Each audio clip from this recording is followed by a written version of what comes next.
Right, after 4 years of being a gas engineer, this is my first automatic air vent that I'm going to change. Some people say you can take them out and clean them, and I will do that on the next one. This one looked pretty mucky, and it's been in a long time, and I thought better to change it. Right, firstly, isolate the flow and return. The return is pretty stiff, so I've took the tap off. I'm just isolating it with my spanner just to free it off. I didn't want to snap the tap. So we're going to drain the boiler to do this job. So we've put a little hose on the drain off.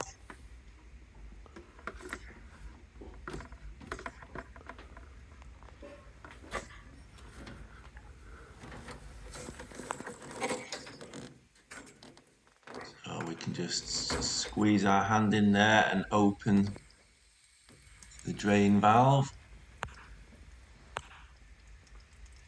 We're now draining the boiler and not all of the radiators as well. If for some reason you couldn't close the flow and return valves, or you were worried about them leaking, then you would just have to still drain the system, but you would be draining some of the radiators as well, which is a shame. You don't really want to be draining the whole system to change a boiler part. That's good to see all the system water looking nice and clean. That's the new part that we've bought. Quite an expensive part, to be honest. Oh, steady on, let's not break it before we've even put it in. So this is a Baxi Potterton boiler. It's the same part for whether it's a Potterton or a Baxi. It's basically the same boiler inside, same parts. So you can hear as I'm trying to twist that out, it's on a bayonet connection. It's full of gunk and crust. So we've just twisted it slightly anti-clockwise just to get it off the bayonet, and then we can pull it up.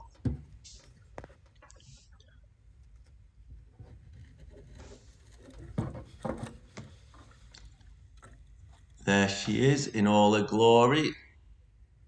She's had a hard life.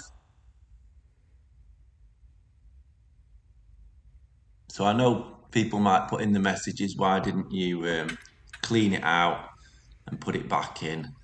But even the O-ring's pretty knackered, so I'm glad I bought a new one. Yeah, be careful you don't leave the O-ring that had come off and was inside there. It'd come off the part. Pretty crusty. I'm going to give it a good clean out before I even attempt to put the new one in, because of all that crust in there. You know, I don't want it leaking when I screw it back on.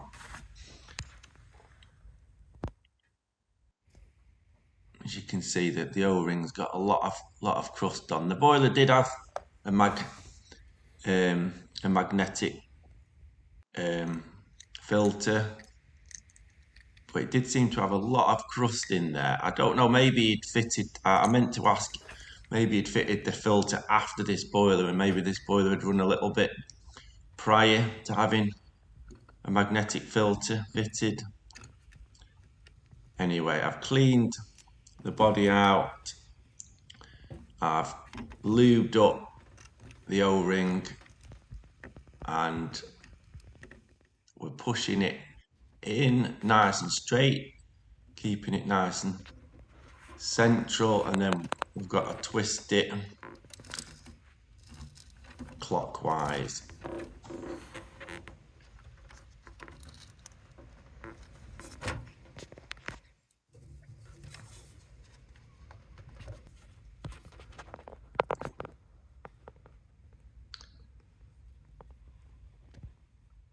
there we have it. Just gonna get a spanner and just give it just that final little twist which it needed. That was it. It just needed. I couldn't quite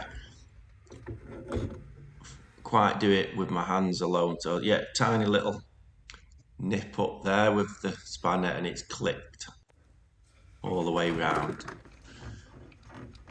So that's it. The part's changed. We've took the hose off. We've closed the drain off. We're going to open the flow and return up. The customer has said in the past, especially when we've drained the boiler down, when I've repressurised the expansion vessel, or when the pressure's just dropped and the customer's had to top it up, the boiler has made quite a lot of noise with air getting trapped in it. So hopefully this new automatic air vent will allow the air to come out, and the boiler will work better, less chance of it getting damaged. Right, so we top the pressure back up now. Any air can come out of that little vent now, the grey cap, which I've opened by turning it anti-clockwise. We haven't got any leaks, which is good. Thanks for watching.